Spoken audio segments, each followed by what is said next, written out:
Silence is power. In a world where people speak before they think, wisdom is drowned in noise. The great Stoics, Marcus Aurelius, Seneca, Epictetus, knew the value of restraint. Words can build or destroy, but most often they reveal weakness. If you cannot control your tongue, how can you control your life? The wise do not waste words. Silence is not weakness, it is strength, discipline, and wisdom in action. In a world that values noise, where opinions are thrown around carelessly, the ability to remain silent is a mark of true understanding. The Stoics believed that silence is not just the absence of speech, but the presence of control. Epictetus famously said, "We have 2 ears and 1 mouth, so that we can listen twice as much as we speak." This is not just a clever observation, it is a fundamental principle of wisdom. When we speak too much, we dilute the power of our words. If a person constantly shares their thoughts without restraint, their voice loses its value. The more a person talks, the less people listen. On the other hand, when a person speaks with purpose, their words carry weight. A leader, a philosopher, a wise friend, these are people who understand the power of silence. They do not speak to fill the air, but to deliver meaning. They are not afraid of silence because they know that true strength lies in restraint. Silence also grants us the ability to observe and understand. When we listen more than we speak, we gather knowledge, insight, and wisdom. We see beyond the surface, understanding not just what is being said, but what is left unsaid. People reveal themselves through their words and actions, and those who master silence can read the world with greater clarity. The Stoics practiced this in their daily lives. They understood that speaking without thinking is like shooting arrows in the dark, dangerous, reckless, and often harmful. By holding back words, they sharpened their thoughts, ensuring that when they did speak, their words had impact.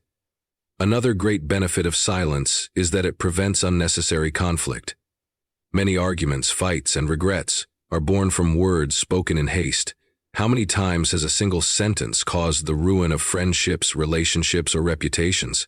Words have power, and when used carelessly, they become weapons that harm both the speaker and the listener. By practicing silence, we learn to pause, reflect, and choose our words wisely. Marcus Aurelius, the great Stoic emperor, knew this well.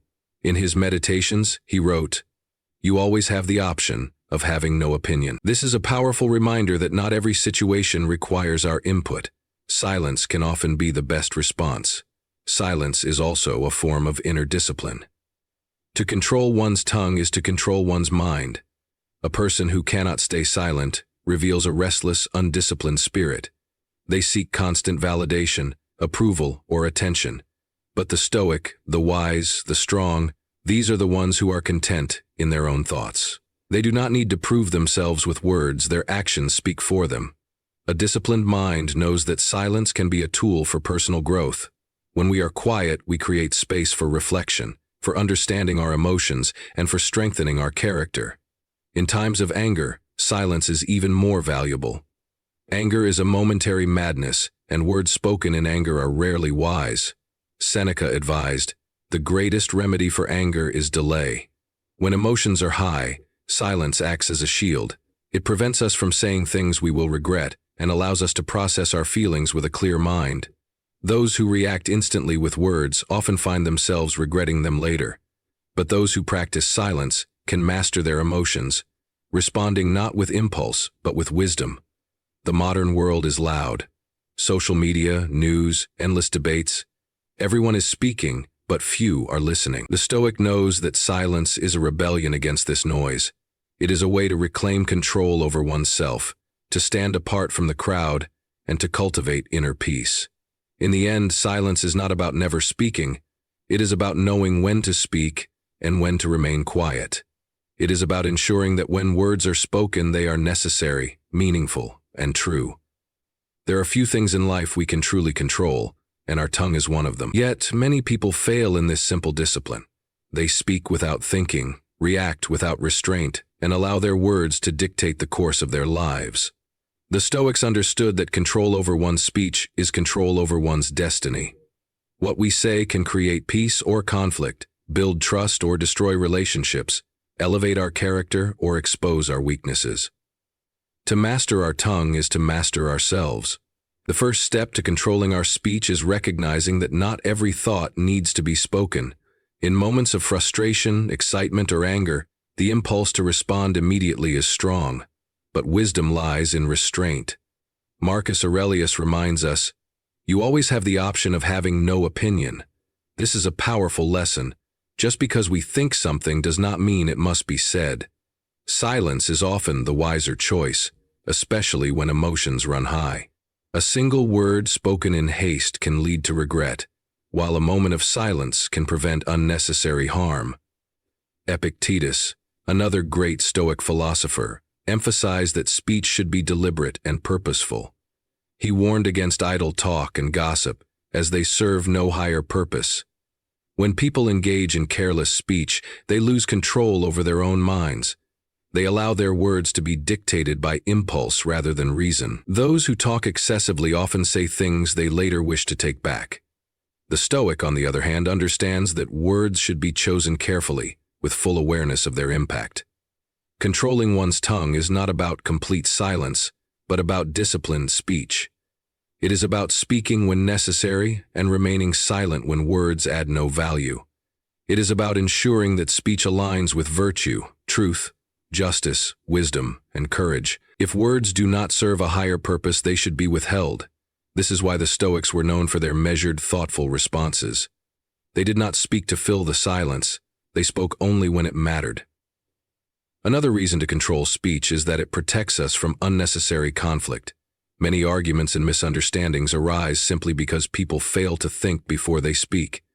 A reckless word can damage friendships, create enemies, and stir emotions that take years to heal. But a person who masters their tongue avoids such pitfalls. They do not allow the heat of the moment to dictate their actions. Instead, they pause, reflect, and choose their words with care. This discipline extends to dealing with insults and criticism. The Stoics believed that we should not react to every negative word thrown our way. Epictetus taught that insults only have power if we allow them to affect us. If someone speaks poorly of you, it does not mean you must respond. In fact, the strongest response is often no response at all. By refusing to engage, we demonstrate control over ourselves and deny others power over our emotions. In the end, controlling the tongue is an exercise in self-mastery. It requires patience, awareness, and discipline. It is not easy, but it is necessary. A person who controls their tongue controls their fate. Words are powerful, and those who wield them wisely hold true strength. The way we speak is a direct reflection of the way we think. Our words reveal the depth of our wisdom or the shallowness of our understanding. A disciplined mind produces thoughtful, measured speech, while a restless, undisciplined mind speaks carelessly and without purpose. The Stoics understood that speech is not merely a tool for communication, it is an indicator of character, self-control, and inner clarity. If a person wishes to master their life, they must first master their thoughts, for it is from thought that speech arises. A person who constantly complains, criticizes, or gossips is not just speaking, they are revealing the state of their mind. If their words are filled with anger, envy, or negativity, it is because their thoughts are dominated by these emotions. The Stoics taught that our external actions, including speech, originate from our internal world. Marcus Aurelius wrote, "The soul becomes dyed with the color of its thoughts. If the mind is calm, rational, and disciplined, then speech will reflect those qualities. If the mind is chaotic, reactive, and undisciplined, then words will be reckless, impulsive, and often harmful." This understanding gives us an important tool for self-improvement. If we wish to change our speech, we must first change our thoughts. It is not enough to simply try to speak less or be more careful with our words. We must go deeper, addressing the root cause, our inner state. The Stoics trained themselves to think with reason, not emotion. They practiced stillness, self-reflection, and mental discipline, so that when they spoke, their words were guided by wisdom rather than impulse. A clear and disciplined mind speaks with purpose. It does not waste words on trivial matters, nor does it speak simply to fill silence. Every word serves a function, either to instruct, to encourage, or to bring clarity. Seneca, one of the greatest Stoic thinkers, advised, "Speech that's true and simple, with nothing unnecessary, is the hallmark of a sound mind." This is why the Stoics were known for their ability to remain silent when needed and to speak powerfully when necessary. They understood that true wisdom is not in saying much, but in saying what is needed. If we wish to improve ourselves, we must examine our speech. Do our words bring value? Do they reflect a mind that is thoughtful and disciplined? By mastering our thoughts, we ensure that when we do speak, our words carry the weight of wisdom rather than the burden of carelessness. Anger is a powerful force, but it is rarely a wise one. When we speak in anger, we surrender control to our emotions, allowing impulse to dictate our words. The Stoics understood that anger is momentary madness, a fire that burns hot but leaves destruction in its wake. Words spoken in anger are often regretted later, but once spoken they cannot be taken back. This is why wisdom demands that we listen rather than react. A wise person does not let anger drive their speech. They pause, reflect, and respond with reason rather than emotion. Marcus Aurelius reminds us, "You have power over your mind, not outside events. Realize this and you will find strength." This is particularly true when dealing with anger. We cannot always control what others say or do, but we can control our response. When someone insults us, provokes us, or treats us unfairly, the natural reaction is to retaliate with words. But what does this achieve? Anger may make us feel momentarily powerful, but it often leads to foolishness, damaging relationships, reputations, and inner peace. The ability to remain silent in the face of anger is a sign of strength, not weakness. It takes far more self-control to remain calm than to lash out. Epictetus taught that we should treat insults and provocations as meaningless unless we choose to give them weight. If someone speaks badly of us, it is their words, not our reality.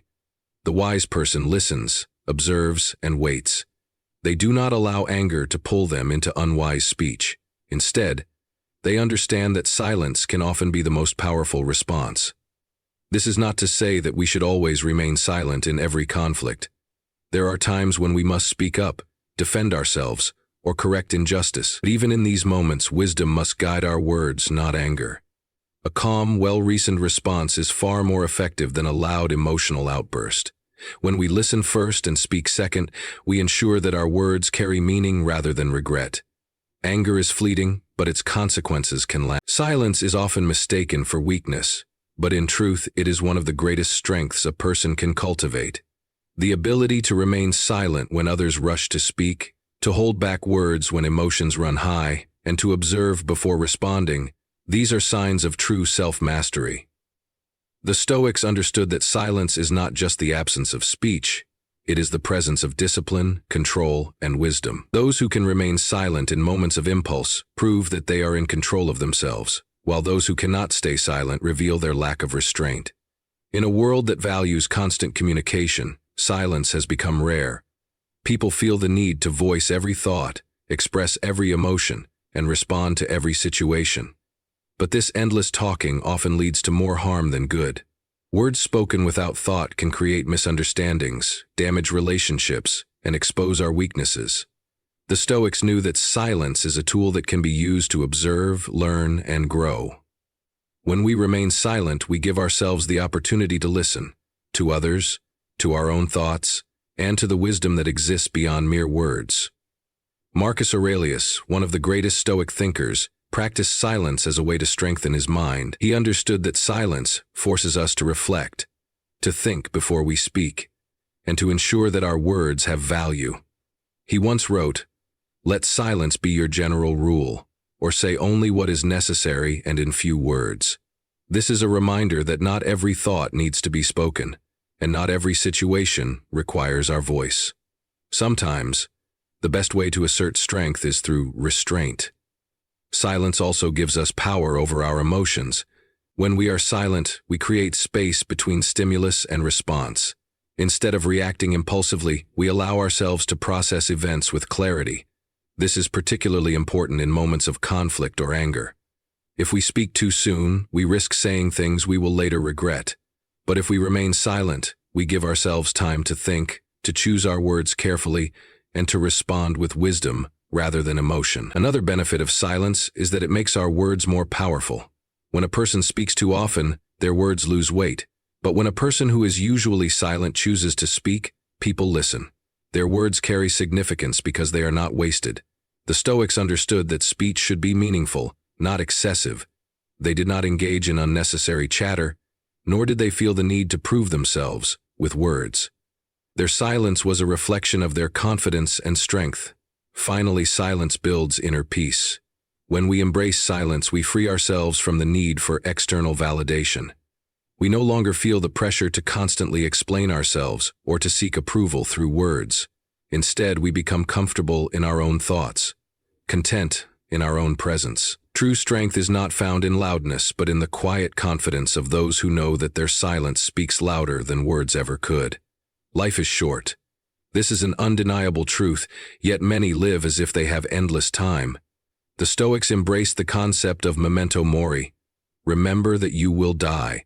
This was not meant to inspire fear, but to cultivate wisdom. When we truly understand that our time is limited, we begin to make better choices, including how we use our words. Every word we speak carries weight, and once spoken, it cannot be taken back. If death is inevitable, then every moment, every conversation, should be treated with care and purpose. The wise do not waste words, for they understand that words, like life itself, are finite.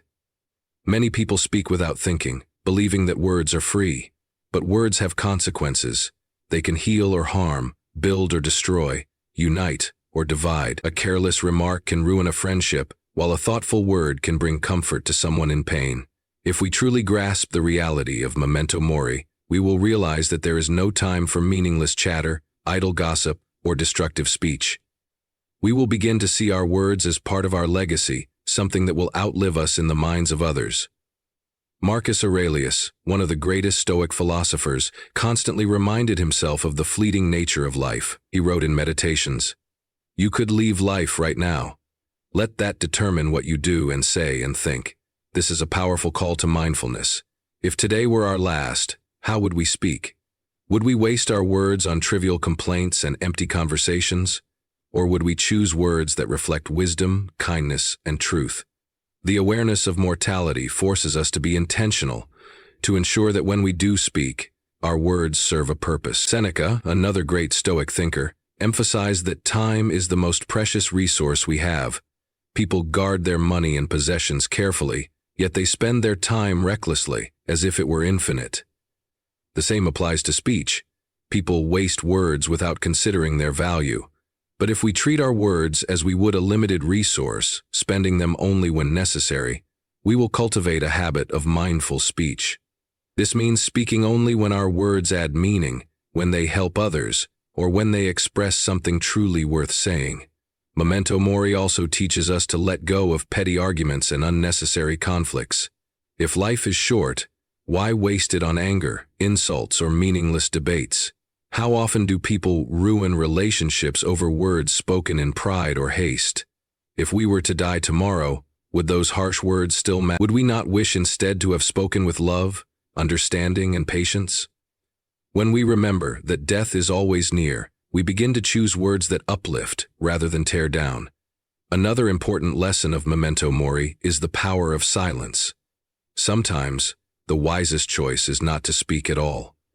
When we realize that every word carries weight, we become more selective about when and how we speak. The Stoics believed in measured speech, saying only what is necessary, avoiding gossip, and refraining from words that serve no higher purpose. Silence, when used wisely, is a sign of strength. It allows us to listen more, observe more, and respond only when our words truly matter. Ultimately, our words are part of how we will be remembered. What kind of impression do we leave with the people around us? Do our words inspire and guide, or do they cause harm and division?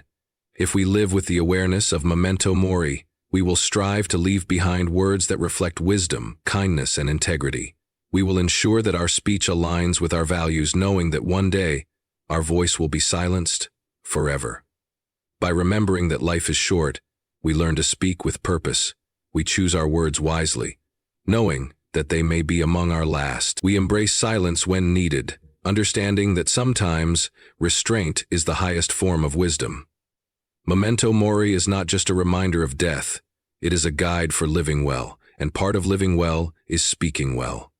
Let every word count, for time is fleeting, and once spoken, words remain long after we are gone.